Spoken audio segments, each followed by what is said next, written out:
बिस्मिल्लाहिर्रहमानिर्रहीम अस्सलाम वालेकुम। अमेरिका ने ऐलान किया कि वो अपना बहरी बेड़ा रवाना कर रहा है। उसका बहरी बेड़ा पहुंच गया, उसमें जहाज़ है, उसके कमांडोज पहुंच गए और एंटनी ब्लिंकन ने ऐलान कर दिया अगर आपको फोर्स चाहिए, हमारी एयर फोर्स, हमारी इंटेलिजेंस एजेंसियां, हमारी नेवी सब आपके लिए तैयार हैं। उसके बाद पुतिन का जो रिएक्शन आया, उसके बाद अर्दोगान का आया, पूरी दुनिया से रिएक्शन आया कि किस मकसद के लिए आ रहे हैं। हमास से लड़ाई के लिए तो आपको नहीं चाहिए, वो समंदरों से तो नहीं आ रहे। ये इसराइल की फोर्स के पास इतना कुछ तो नहीं है कि वो सामना ना कर पाए, उसके पास इससे कई गुना ज्यादा है। तो फिर ये क्यों आ रहे हैं?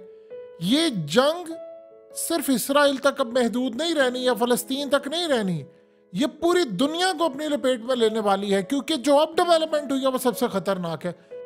बरतानिया अपने 2 खतरनाक वॉरशिप भेज रहा है इसराइल की मदद करने के लिए, और ये वॉरशिप इतने खतरनाक हैं कि आप ये समझ लीजिए कि अगर 2-3 ममालिक की जंग होती है तो ये उसमें यूज होते हैं।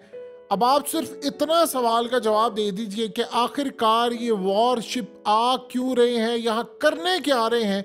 क्योंकि सिर्फ हमास अगर इनकी लड़ाई है तो फिर तो अमेरिका का बहरी बेड़ा, अमेरिका की फौज, उसकी एयर फोर्स या बरतानिया के जो वॉरशिप आ रहे हैं उसकी तो जरूरत नहीं पड़ेगी। लेकिन ये लड़ाई बड़ी है, ये मामला बहुत खतरनाक होने वाला है। ये इतना खतरनाक है कि जिन्होंने दुनिया के अंदर तीसरी जंग अजीम या वार नहीं, ये वर्ल्ड वार होने जा रही है, ये डिजाइन की है उन्होंने। आप एक बात बताइए कि उधर से बरतानिया के बहरी बेड़े आ रहे हैं, उधर से अमेरिका के बहरी बेड़े आ रहे हैं, और उधर से उसकी फोर्सेस कमांडोज वो पहुंच गए हैं। फिर उसके बाद उन्होंने कहा कि हम आपको हथियार, पैसा सब देंगे।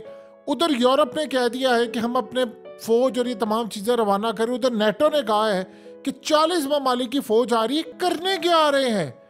यही बात कल पुतिन ने पूछी थी। उसने कहा हमें ये बताएं कि तुम लोग करने क्या आ रहे हो, किस मकसद के लिए आ रहे हो।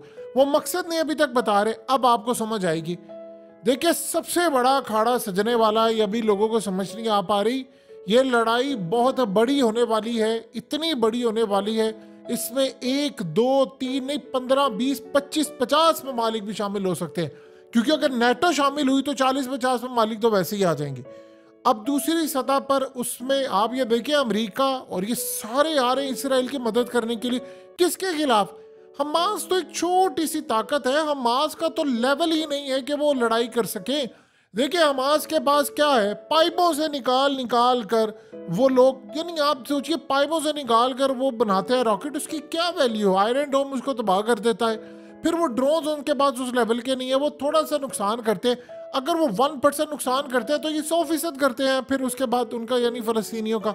तो आप एक बात बता दीजिए कि इतनी बड़ी तादाद के अंदर ये बहरी बेड़े करने क्या आ रहे हैं?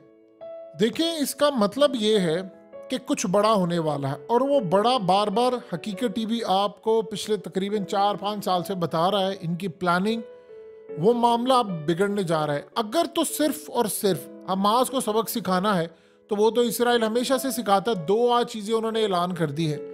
उन्होंने कहा है कि हम पूरे का पूरा गजा फतह करने जा रहे हैं, ये उन्होंने 2 टोक अंदाज कर लिए।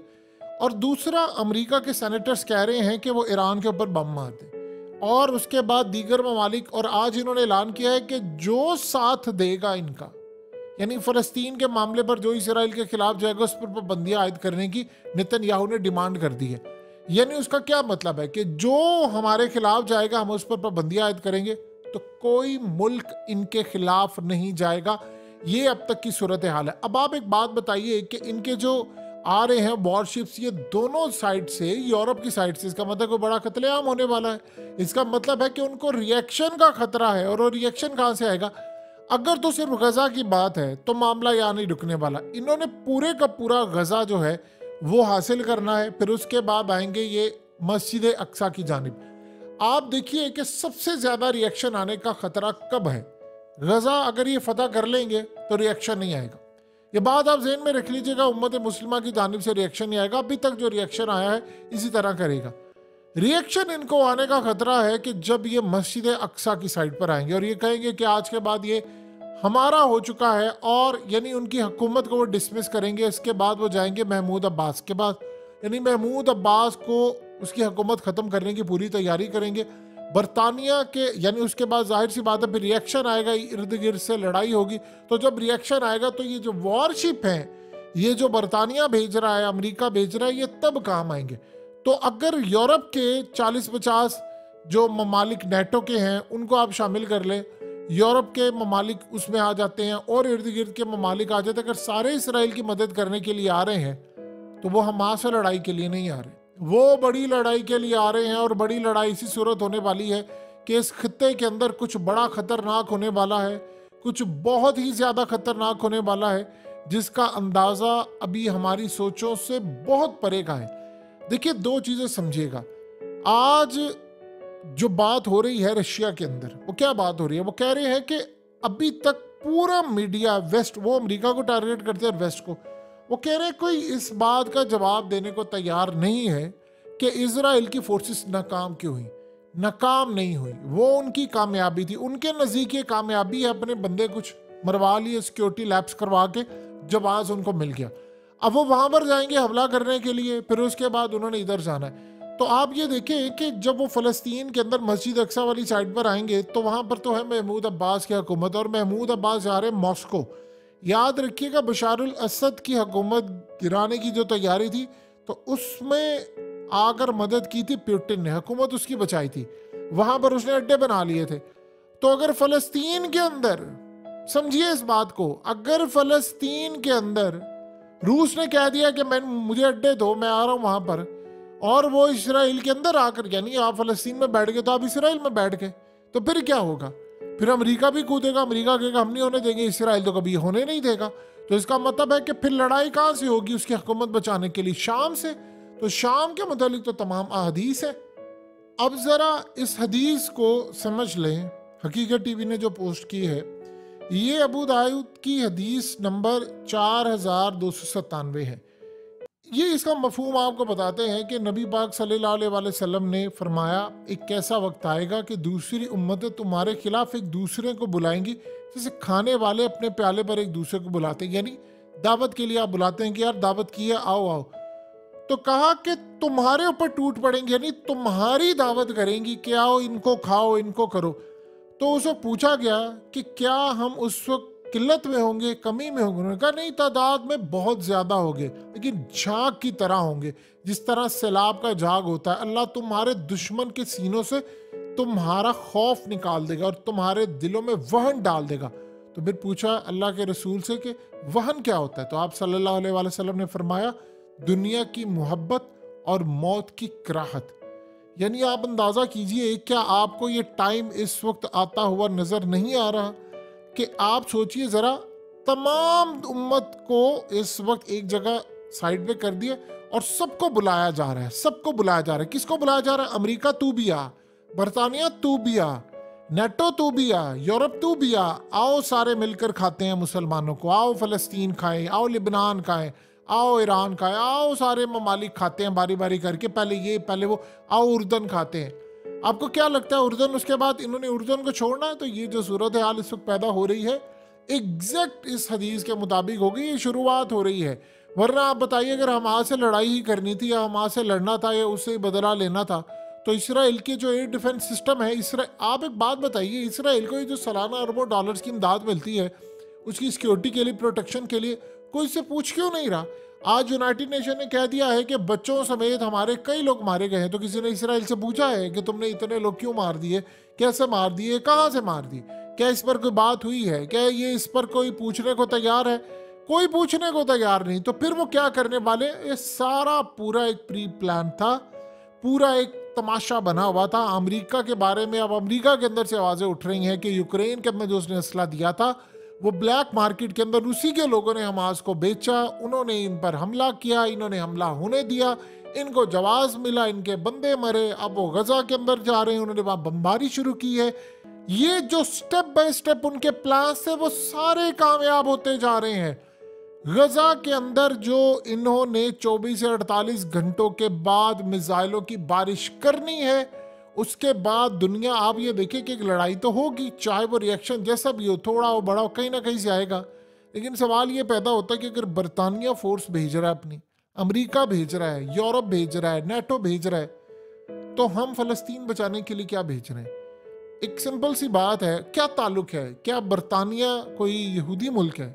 नहीं, लेकिन फिर भी वो भेज रहे हैं ना, अमेरिका भी भेज रहे हैं। तो इस सारी सूरत हाल में मुसलमान क्या, हम बड़ा खुश होते हैं जी फलाने मुल्क में हमारा मुस्लिम मिनिस्टर है। क्या कर क्या रहे हैं हम लोग बैठकर?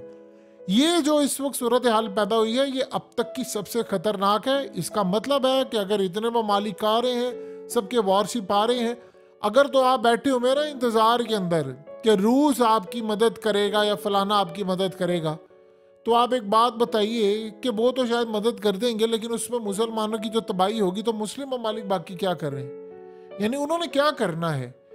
महातीर मोहम्मद बार बार ये कहते थे कि नहीं, हमें कुछ ना कुछ इजराइल का करना है, हमें उसके बारे में कुछ करना। और महातीर मोहम्मद ने बड़ी सजेशन दी थी कि हमें अपनी करेंसी बनानी है, हमें अपनी एक फोर्स बनानी है। महातीर को ही फारिग कर दिया गया। जिसने बात की थी वो आज इक्तदार में नहीं बैठा हुआ। जरा गौर करें, पिछले कुछ अरसे में जिसने कहा था कि हमें अलग करना है, वो बंदा आज इक्तदार में नहीं, चाहे वो महातीर हो या कोई और हो। कुछ लोगों के तख्ते उलट गए, कुछ जेलों में चले गए, कुछ फलाना हो गया, जो कुछ भी हो गया। तो आप बताएं ना कि इस सारी सूरत हाल के अंदर अब एक सिंपल सी बात बता दें। इसराइल के पास मस्जिद अक्सा शहीद करने का प्लान है, फलस्तीन पूरे का पूरा कब्जा करने का प्लान है। हमारे पास मस्जिद अक्सा बचाने का प्लान क्या है? किसी ने बताया है कि अगर इसराइल वहां पर जाकर हमला करता है तो हमारा रिएक्शन क्या होगा? अभी तक कोई स्ट्रेटजी सामने आई है? कोई इजलास हुआ मुसलमानों का, या मुसलमानों ने अपनी कोई इस तरह की प्लानिंग सामने रखी है कि जी यहाँ से हमारी फोर्सेस जाएंगी, हम जाकर यहाँ बैठेंगे, यहाँ बैठेंगे?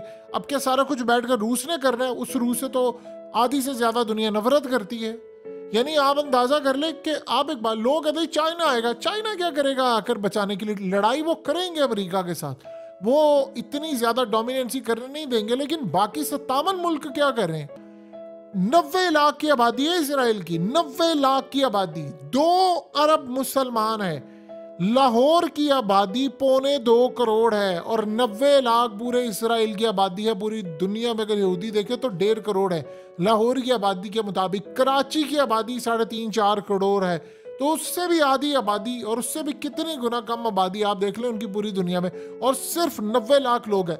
5,40,000 रिजर्व उनकी फौज थी जो उन्होंने इस दिन के लिए रखी हुई थी कि जिस दिन हमने हमला करना है, क्योंकि उनको पता था हमने एक दिन मस्जिद अक्सा पर हमला करने में फौज की जरूरत होगी। तो देख ले, रिजर्व फौज उन्होंने 6 लाख जो थी मंगवा ली है, वर्दियां उनको दे दी हैं, पहले से तैयार थी वर्दियां, क्लाशनकोव सब कुछ दे दिया कि अब तुमने लड़ाई का वक्त आ गया। तो इस सारी सूरत हाल के अंदर अब आप बताएं कि आप कहां पर खड़े हैं, हमारे पास क्या स्ट्रेटजी है, कब तक हमने, यानी आप सोचें या तो आप फिर ओपनली फिर दो ऐलान कर देना कि यार हमारा कोई ताल्लुक नहीं है, ताकि क्लियर हो जाए पोजीशन। ऐलान भी नहीं करना, ये जो ऐलान होता है वो जी सब मिल बैठ कर सोल्यूशन निकाले, बच्चे शहीद हो रहे हैं और ये किसी के हक में नहीं, ये 2 नंबर बयान होते हैं। इस तरह नहीं, 2 टोक बयान। जिस तरह अमेरिका ने कहा हम इसराइल के साथ खड़े हैं, बरतानिया ने कहा हम इसराइल के साथ खड़े हैं, हम अपने वॉरशिप भेज रहे हैं, अमेरिका ने कहा कमांडोज भेज रहे हैं, नेटो ने कहा हम तैयार हैं। जब इस तरह के बयानात होंगे और इस तरह का अमल होगा फिर बात बनेगी। बताएं आपकी स्ट्रेटजी क्या है। और चलिए इस बात की गारंटी दे दें कि क्या गारंटी है इस बात की कि फलस्तीन के बाद बाकी मुस्लिम ममालिक का नंबर नहीं आएगा। आपको क्या लगता है कि एक चीज इतनी शहीद हो जाएगी तो अल्लाह फिर अजाब नाज़िल नहीं करेगा मुसलमानों पर कि तुम यहां पर नहीं किया तो चलो अब तुम्हारी बारी है? तो इस सारी सूरत हाल के अंदर ये समझ लें, ये अगर गजा और आपके हाथ से मस्जिद अक्सा चली गई तो फिर इब्तदा होगी उस तबाही और बर्बादी की जिसका किताबों में लिखा हुआ है कि इतनी खूनखार जंग होगी, इतनी खूनखार कि एक परिंदा उड़ता जाएगा, नीचे लाशें ही लाशें होंगी, उसको बैठने का मौका नहीं मिलेगा। नफासत परस्त परिंदा होगा तो वो एक लाश के ऊपर ही बैठ जाएगा, इतने वहां पर सूरत हाल खराब होगी। तो अल्लाह का खौफ खाइए और मस्जिद अक्सा बचाएं।